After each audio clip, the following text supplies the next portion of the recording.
만약에 말이죠, 국제 유가가 배럴당 150달러까지 치솟는다고 한번 상상해 보세요. 이건 뭐 거의 극단적인 경제 충격인데, 이런 상황이 닥치면 과연 우리의 에너지 인프라는 어떻게 될까요? 오늘 이 가상 시나리오를 통해서 화석 연료 시대가 끝나고 새로운 에너지 그리드가 탄생하는 그 결정적인 순간들을 한번 파헤쳐 보겠습니다. 자, 바로 이 질문부터 시작해 볼게요. 이렇게 갑작스러운 유가 쇼크, 이게 그냥 주유소 기름값 오르는 걸로 끝나지 않거든요. 우리 사회를 떠받치는 시스템 중에서 가장 약한 고리가 뭘까요? 이 질문에 대한 답을 찾는 게 바로 앞으로 펼쳐질 거대한 에너지 전환의 흐름을 이해하는 첫 번째 열쇠입니다. 정답은요, 의외로 우리 집 콘센트에 바로 연결된 전기 요금입니다. 지금 우리가 쓰는 전기의 상당 부분이 천연가스 발전에 의존하고 있는데, 이게 유가랑 직접적으로 묶여 있거든요. 그러니까 유가가 폭등하면 거의 실시간으로, 예외도 없이 모든 가정과 공장의 전기 요금이 폭탄처럼 터지는 거죠. 이게 바로 모든 변화를 일으키는 첫 번째 도미노입니다. 근데 중요한 건 이 가격 충격이 그냥 일시적인 불편함이 아니라는 겁니다. 오히려 기존 에너지 시스템이 얼마나 한계에 부딪혔는지 적나라하게 보여주면서 더 싸고 안정적인 대안으로 넘어갈 수밖에 없도록 경제적으로 등을 떠미는 아주 강력한 촉매제가 되는 거죠.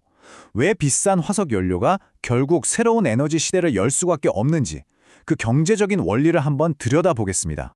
여기서 아주 중요한 개념이 하나 나옵니다. 바로 LCOE, 균등화 발전 원가라는 건데요. 에너지 전문가들이 수십조짜리 투자를 결정할 때 가장 중요하게 보는 지표예요. 아주 간단히 말해서 연료비가 오르락내리락 하는 것까지 전부 다 계산해서 특정 발전 방식에 평생 가성비가 얼마냐, 이걸 숫자로 보여주는 겁니다. 자, 바로 이 그래프가 모든 걸 설명해 줍니다. 유가가 150달러가 됐을 때 각 발전 방식의 LCOE를 비교한 건데요. 보세요. 천연가스는 비용이 그냥 하늘 높은 줄 모르고 치솟죠. 근데 한번 지어놓으면 연료비가 거의 0에 가까운 태양광이나 원자력은 어때요? 거의 변동 없이 안정적입니다. 바로 이게 경제적인 티핑 포인트, 즉 신재생 에너지가 더 이상 선택이 아니라 필수가 되는 순간인 거죠. 그렇다면 이 거대한 경제적 지각 변동 속에서 과연 누가 미래의 전력망을 만드는 승자가 될까요? 이제부터는 이 전환의 기회를 제대로 잡아서 새로운 에너지 생태계를 이끌어가는 핵심 기업들을 한번 살펴보겠습니다. 이 기업들이 바로 미래 그리드의 어벤져스라고 할 수 있습니다. 넥스테라가 거대한 풍력, 태양광 단지를 만들어서 전기를 생산하고, 퍼스트솔라가 최고 효율의 패널을 공급하죠. 근데 날씨가 안 좋을 땐 뉴스케일의 소형 원자로가 24시간 내내 흔들림 없이 기저전력을 공급하면서 서로 보완해주는 거예요. 그리고 테슬라의 에너지 저장 장치는 낮에 쓰고 남은 전기를 꽉 저장했다가 밤에 풀어주면서 안정성을 더하죠. 이 모든 걸 아주 효율적으로 연결하고 제어하는 두뇌, 그게 바로 이튼의 스마트 그리드 기술입니다. 그리고 이 이미지를 보시면 넥스테라가 꿈꾸는 미래 전력 회사의 모습이 딱 보입니다. 그냥 전기를 만들어서 파는 게 아니에요. 세계에서 가장 큰 재생에너지 발전단지랑 저렇게 거대한 배터리 저장 시설을 하나로 묶어서 운영하는 말 그대로 거대한 에너지 플랫폼으로 진화하고 있는 겁니다. 그런데 태양광이랑 풍력, 이거 참 좋은데 치명적인 약점이 하나 있죠. 바로 간헐성. 해가 지거나 바람이 멈추면 발전도 같이 멈춘다는 거.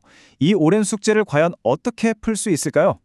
핵심은요, 생각의 틀을 바꾸는 겁니다. 예전처럼 전기가 필요할 때마다 발전소를 돌려서 만드는 시대가 아니에요. 이제는 전기료가 쌀 때 대량으로 만들어 저장했다가 필요할 때 제어해서 쓰는 시대로 넘어가는 거죠. 발전, 저장, 제어. 이 세 가지가 하나의 시스템처럼 착착 움직여야 합니다. 이 과정을 보면 아주 명확해져요. 먼저 햇빛이 쨍쨍하고 사람들이 전기를 덜 쓰는 낮 시간에 어마어마한 양의 전기를 생산합니다. 쓰고 남은 전기는 테슬라 메가팩 같은 초대형 배터리에 꽉 채워두는 거죠. 그리고 모두가 집에 돌아와서 전기를 많이 쓰는 저녁 피크타임이나 흐린 날, 이 배터리에서 전기를 쫙 공급하는 겁니다. 이렇게 하면 신재생 에너지도 화력발전소처럼 24시간 365일 안정적인 전력원이 될 수 있는 거죠. 이 숫자가 지금 변화가 얼마나 빠른지 보여줍니다. 31.4 기가와트시, 2024년 단 한 해 동안 테슬라가 설치한 에너지 저장 장치 용량인데요. 이게 전년 대비 2배 이상 폭증한 수치예요. 이건 더 이상 먼 미래의 기술이 아니라는 뜻입니다. 바로 지금 이 순간에도 기하급수적인 속도로 현실 세계에 깔리고 있다는 명백한 증거죠. 하지만 이 에너지 전환이라는 게 단순히 더 좋은 기술이 나오고 경제적으로 말이 된다고 해서 그냥 술술 풀리는 게 아닙니다. 그 뒤에는요, 기존의 독점적 지위를 지키려는 거대 전력 회사들과 집집마다 태양광 패널을 설치하는 새로운 분산형 기술 사이에 아주 치열한 정치적 전쟁이 숨어 있습니다. 여기서 정말 흥미로운 역설이 하나 보입니다.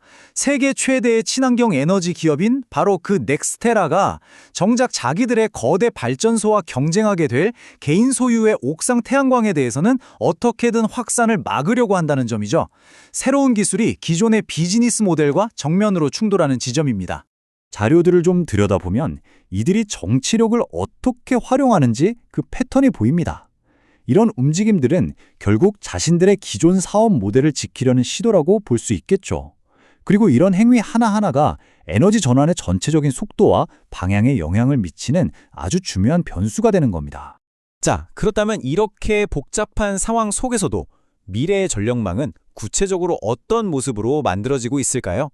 2035년을 향한 인프라 로드맵을 보면서 그 청사진을 한번 그려보겠습니다. 미래 전력망이 마주할 가장 큰 도전 과제는 바로 AI 시대를 움직이는 데이터 센터입니다. 24시간, 단 1초도 멈추면 안 되고 엄청난 양의 전기를 끊임없이 먹어치우는 곳이잖아요. 이런 데이터 센터 입장에서 유가에 따라 전기료가 널뛰게 하는 낡은 전력망은 너무나 큰 리스크죠. 안정적이면서도 비용 예측이 가능한 대규모 청정 에너지가 절실할 수밖에 없습니다. 이 타임라인이 바로 그 해법을 보여줍니다. 뉴멕시코 같은 정정부가 우리 주는 언제까지 신재생 에너지 비율을 얼마로 만들겠다는 장기적인 목표를 딱 세우면 넥스테라 같은 기업들이 그에 맞춰서 투자를 하는 거죠.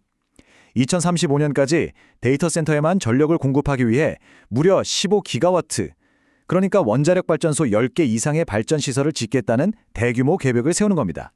정책과 투자가 이렇게 맞물려 돌아가는 거죠. 결국 모든 이야기는 이 질문 하나로 모아집니다. 유가 $150 시나리오가 보여주듯이 에너지 전환을 위한 기술도 경제적인 타당성도 이미 준비가 끝났습니다. 이제 진짜 질문은 이거죠.